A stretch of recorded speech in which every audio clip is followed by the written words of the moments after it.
Chairman P T A یعنی Pakistan telecommunication authority کے chairman retired major general Hafeez ur Rahman کو ان کے عہدے سے ہٹانے کا حکم جاری کر دیا ہے اسلام آباد ہائی کورٹ کی طرف سے، اور یہ حکم آیا ہے جسٹس بابر ستار کی طرف سے۔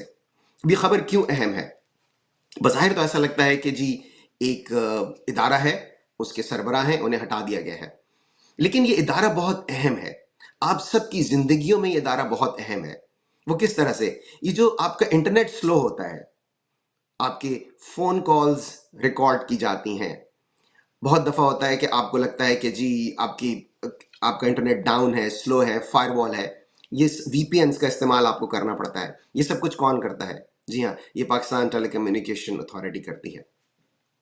بظاہر تو یہ ایک صاحب کی تعیناتی کا مسئلہ تھا، ان کی حفیظ الرحمان صاحب کی، کیونکہ ان کی تعیناتی کو غیر قانونی قرار دینے کے لیے ایک اپیل کی گئی تھی، جو اپیل آج جسٹس بابر ستار نے اس پر عمل درآمد کیا ہے، اور انہوں نے کہا ہے کہ چونکہ عدالت کا معاملہ، اس لیے ہم آپ کو وہ پڑھ کے سنا دیتے ہیں فیصلہ۔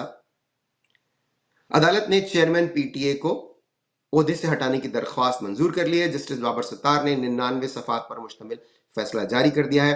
اسلام آباد ہائی کورٹ کا کہنا ہے کہ چیئرمین پی ٹی اے کی تعیناتی قانونی طور پر درست نہیں ہے۔